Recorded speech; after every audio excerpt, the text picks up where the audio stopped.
Welcome back to One America News. As part of a recent policy shift, the FCC is proposing new rules that could dramatically affect the way you view content on the internet. One America's Amanda House joins us from Washington and has more about the change and what it means for the future of the internet. This is a fight over something called net neutrality, a term that might sound complicated, but really isn't.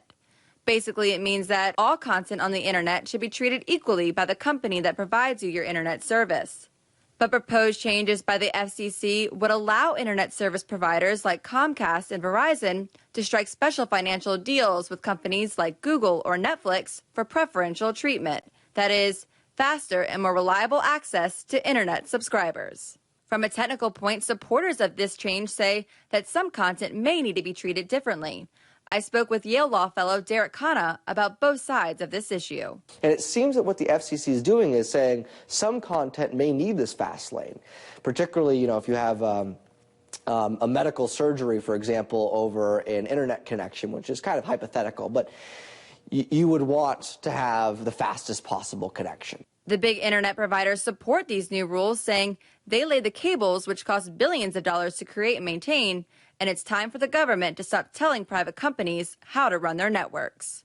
But net neutrality advocates say the FCC changes threaten innovation, with startups like the next Facebook or Twitter being unable to compete in a market where smooth delivery goes to the highest bidder. They're worried about a pay-to-play system where, the big companies of the world, the Netflix or the YouTubes, are able to pay money to get access to the fast lane, and consumers would expect that fast speed, but new participants wouldn't be able to pay for it. For years, the FCC embraced net neutrality, requiring transparency from internet service providers on how they handle network congestion. It prohibited companies like Comcast from blocking traffic from or discriminating against competing companies by putting their services into an internet slow lane.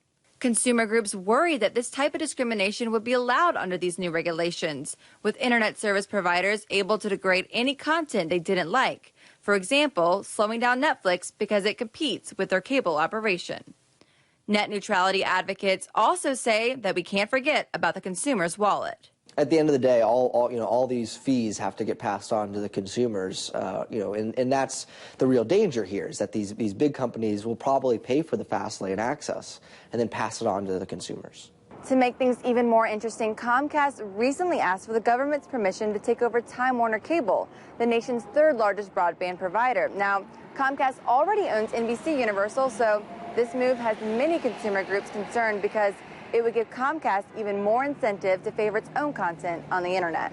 As for the new FCC rules, a vote is expected by the end of this year. Amanda House, One America News, Washington.